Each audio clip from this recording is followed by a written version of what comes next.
दोस्तों, CDSL limited की बात करें तो स्टॉक के अंदर आज काफ़ी अच्छी फिर तेज़ी देखने को मिल रही है। तो स्टॉक पिछले दिनों ज़बरदस्त दौड़ लगाया, उसके बाद में गिरावट का दौर शुरू हुआ। अब इस गिरावट के पीछे एक वजह ये भी समझ में आ रही है कि CDSL जिसका एक छत्र राज था स्टॉक मार्केट में, अब उसकी कंपटीशन होने जा रही है। आप देख सकते हो कि NCDL के साथ तो IPO आने की तैयारी है। इसकी वजह से क्या इसका मार्केट शेयर कम होगा, क्या नुकसान होगा या क्या इसका बेनिफिट हो सकता है, वो सारी बातें समझने की कोशिश करेंगे। वैसे तो आप देखें तो CDSL का बिजनेस मॉडल बहुत अच्छा है और कंपनी लगातार अच्छा प्रदर्शन भी कर रही है और आने वाले समय और बेहतर रिजल्ट की अपेक्षा कर सकते हैं। पिछले दिनों इसने एक शानदार फ्रेश हाई बनाया, लेकिन अब यहाँ पे कुछ संभावना नेगेटिव बन रही है। बाजार में भी देख सकते हो कि ऊपर के लेवल पे दबाव की स्थिति बन जाती है। तो क्या है इसके पीछे की वजह, उसको समझने की कोशिश करेंगे। कल FI ने काफ़ी बड़ी मात्रा में बाजार में बिकवाली भी की है, उसके पीछे की क्या रीज़न है उसको भी समझेंगे। लेकिन फ्रेंड्स, उससे पहले अगर आप पहली बार हमारे चैनल पे आए तो चैनल को सब्सक्राइब कर दीजिए, एक बेल आइकॉन दबा दीजिए ताकि जब भी नया वीडियो बने पहला नोटिफिकेशन आपको मिले। वीडियो पसंद आए तो लाइक से जरूर कीजिए। चलो फ्रेंड्स, वीडियो स्टार्ट करते हैं। मैं हूँ आपका दोस्त SB दवे और हमारे अपने चैनल ऑनलाइन कमाई में आपका बहुत बहुत स्वागत है। तो सबसे पहले CDSL के कारोबार की बात करें, इस समय 11:30-12 का टाइम है। CDSL का स्टॉक 1665 पर ट्रेड कर रहा है, जहाँ पे 1.31% की शानदार तेजी है। वैसे स्टॉक की शुरुआत कमज़ोर हुई थी, गिरावट के साथ हुई, लेकिन उसके बाद में खरीदारी लौट गई, जिसकी वजह से स्टॉक में हमें एक उम्मीद देखने को मिली। इसकी परफॉर्मेंस देखें तो 3 मंथ का जो हाई है इसका 1828 का है, जो पिछले दिनों तेजी में बना, काफ़ी बेहतर दौड़ लगाई। 1 ईयर का हाई इसका 1989 का है और ये इसका 3 ईयर का हाई भी है और 5 ईयर का हाई है। लगभग 2000 के आसपास से स्टॉक नीचे की तरफ आया तेजी के दौर में। जो 3 मंथ का लो बना 1047 का है, तो 1047 का लो बना के वहाँ से जो दौड़ लगाई बहुत ही शानदार 1828 तक पहुँच गया, काफ़ी ज़बरदस्त किया। 1 ईयर का लो इसका 999 का है और 3 ईयर का लो देखें तो 440 के आसपास है और इसका 5 ईयर का हाई जो लो है वो 128 का है। तो पिछले 5 सालों में देखें तो ये स्टॉक मल्टीबैगर साबित हुआ है। अब नेशनल सिक्योरिटी डिपॉजिट लिमिटेड यानी NSDL का भी अब IPO जुलाई में आ सकता है। तो रिपोर्ट के मुताबिक IPO के जरिए $400 मिलियन यानी 3420 करोड़ रुपये जुटाएगी सरकार। इस इशू में कंपनी 50.1 मिलियन यानी 5.01 करोड़ शेयर जारी करेगी। ये IPO पूरी तरह से ऑफर फॉर सेल यानी OFS होगा। इशू के जरिए IDBI bank limited, national stock exchange of India limited, state bank of India जैसी प्रमुख जो निवेशक हैं NSDL में, वे अपने शेयर बेचेंगे। हालांकि IPO के जरिए NSDL को कोई आय प्राप्त नहीं होगी। तो एसेट अंडर कस्टडी के मामले में NSDL देश की सबसे बड़ी डिपॉजिटरी है। NSDL की लिस्टिंग का management ICICI securities limited, axis capital limited, HSBC holding PLC और IDBI कैपिटल कर रही है। हालांकि कंपनी की ओर से अभी कोई ऑफिशियल बयान निकल के नहीं आया। NSDL के IPO के लिए ड्राफ्ट हेयरिंग प्रोस्पेक्ट यानी DRHP जुलाई 2023 में फाइल किया था। सेबी ने पिछले साल सितंबर में कंपनी के इशू को अप्रूवल दे दिया है। DRHP के मुताबिक कंपनी 6 मौजूदा शेयर होल्डर अपने 5.72 करोड़ शेयर बेचेंगे। तो इस समय देश में 2 डिपॉजिटरी कंपनी है, NSDL और CDSL।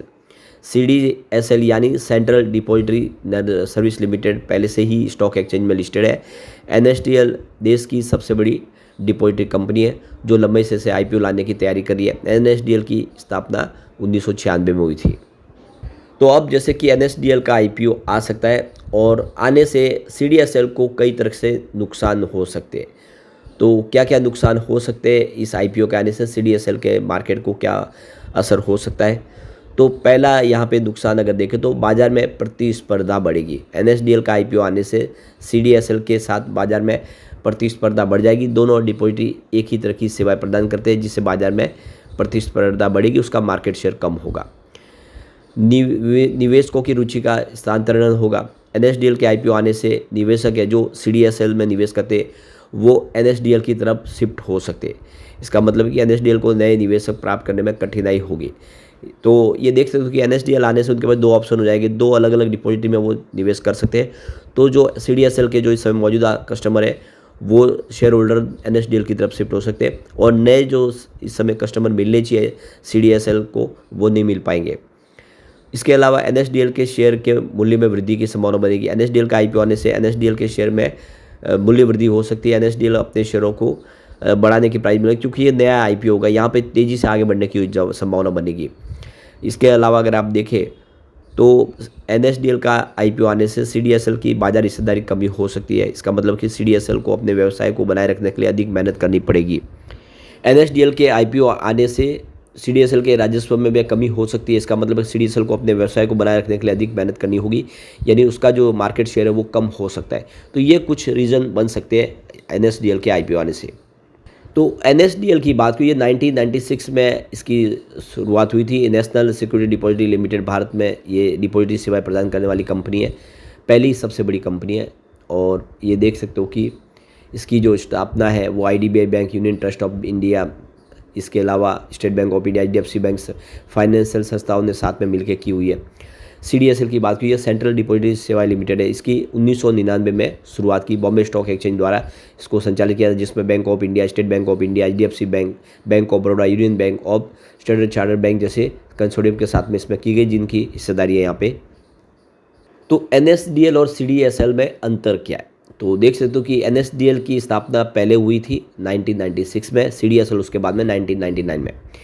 और ये देखो कि भारत में पहली एनएसडीएल सबसे बड़ी डिपॉजिटरी है और इलेक्ट्रॉनिक रूप से सिक्योरिटी होल्डिंग ट्रांसफ़र की सुविधाएं प्रदान करती है। सीडीएसएल की बात हो, भारत में दूसरी सबसे बड़ी डिपॉजिटरी, इलेक्ट्रॉनिक होल्डिंग और सिक्योरिटी एक्सचेंज ट्रांसफ़र सुविधा प्रदान करने वाली कंपनी है। तो ये नंबर 2 पे है। साइज़ की बात करें तो यहाँ पे देखो कि एनएसडीएल के पास लगभग 3.5 करोड़ एक्टिव डीमैट अकाउंट है, और दूसरी तरफ सीडीएसएल की बात करें, इसके पास 11 करोड़ से अधिक डीमैट अकाउंट है और ये सबसे बड़ी डिपॉजिटरी है। तो सीडीएसएल के पास ज़्यादा कस्टमर है। तो एनएसडीएल राष्ट्रीय स्टॉक एक्सचेंज है, जबकि ये देखो कि सीडीएसएल बॉम्बे स्टॉक एक्सचेंज से यहाँ पे ऑपरेट होता है। तो ये देख सकते हो कि दोनों का अपने हिसाब से कामकाज है। साइज़ के मामले में देखें तो आपको पता चलेगा कि जो सीडीएसएल के सामने एनएसडीएल बड़ा है, लेकिन जब कस्टमर की बात आती है तो उनके पास ज़्यादा कस्टमर है सीडीएसएल के पास। एनएसडीएल के शेयर धारक की बात करो, इसमें आपको एनएससी दिखाई देगा, नेशनल स्टॉक एक्सचेंज। इसके बाद में IDBI bank, union trust of India, state bank of India और एचडीएफसी बैंक। जबकि बॉम्बे स्टॉक एक्सचेंज इसकी सीडीएसएल की यहाँ पे मुख्य आप देखें शेयर धारक है, और उसके अलावा बैंक ऑफ इंडिया है, state bank of India, HDFC bank, bank of Baroda, union bank of India, इसके अलावा स्टैंडर्ड चार्टर बैंक और एलआईसी। तो इसके शेयर धारक ज़्यादा है सीडीएसएल में। अब आप सीडीएसएल की बात करें तो इसके म्यूचुअल फंड के मई महीने के आंकड़े भी हमारे सामने आ चुके हैं, जो काफ़ी सारा निवेश हुआ है। 30 म्यूचुअल फंड्स है जिन्होंने यहाँ पे फ्रेश इन्वेस्टमेंट किया है, उन्होंने निवेश किया, भरोसा जताया। 9 म्यूचुअल फंड ऐसे भी हैं जिन्होंने अपनी बिकवाली की है। तो ये आंकड़ा काफ़ी कम है, खरीदारों का आंकड़ा ज़्यादा है, जो इशारा कर रहा है कि सीडीएसएल आने वाले समय काफ़ी बेहतर कर सकता है। अब कौन से म्यूचुअल फंड, एक बार बड़े बड़े जो आंकड़े उसको देख ले तो हम ऐसे म्यूचुअल फंड को देखते हैं जिनकी यहाँ पे जो खरीदारी है वो 3 डिजिट में है, क्योंकि बहुत सारे म्यूचुअल फंड सबको डिस्कस नहीं कर सकते। तो यहाँ पे अगर हम 3 डिजिट की बात करें तो कैनरा रेबेको इमर्जिंग इक्विटीज ग्रोथ ने 225 करोड़ का इसमें निवेश किया हुआ है। इसके अलावा यहाँ पे Parag Parikh flexi cap regular growth का 346 करोड़ का निवेश है, और इन्वेस्को इंडिया कॉन्ट्रा फंड का 131 करोड़ का निवेश है। तो ये कुछ म्यूचुअल फंड है जिन्होंने निवेश किया, और बहुत सारे दूसरे म्यूचुअल फंड भी है। कंपनी बहुत मजबूत है, लगातार अच्छा बिजनेस बढ़ रहा है। और अब भले ही सीडीएसएल को एक थोड़ा सा देख सकते हो कि मार्केट शेयर बांटना पड़े एनएसडीएल के साथ में, लेकिन फिर भी कंपनी का बिजनेस मॉडल अच्छा है। लगातार कंपनी अच्छा रिवेन्यू और प्रॉफिट जनरेट कर रही है। ऐसे में हम कह सकते हैं कि आने वाले समय सीडीएसएल बेहतर करेगा। सबसे जो बड़ी बात है, कंपनी ऑलमोस्ट डेट फ्री है और काफ़ी अच्छे क्वार्टर रिजल्ट दे रही है लगातार। इस बार कमज़ोर थोड़ा जरूर है क्वार्टर ऑन क्वार्टर बेसिस पे, ओवरऑल साल दर साल के हिसाब से रिजल्ट बेहतर है। कंपनी का पिछले 5 साल का जो CAGR है वो 37.8% के आसपास, जो काफ़ी अच्छा गुड प्रॉफिट ग्रोथ दिखा रहा है।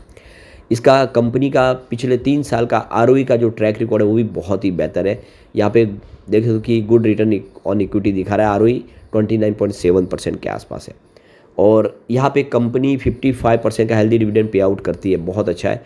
डेटर डेज में इंप्रूवमेंट हुआ है, देखो कि 24.2 डेज थे, घट के 17.8 डेज के आसपास आ गए। कंपनी का मीडियन सेल्स ग्रोथ भी अच्छा है, 18.8% के आसपास लास्ट 10 साल से। ये सारी बातें साबित करेंगे CDSL बहुत अच्छा है।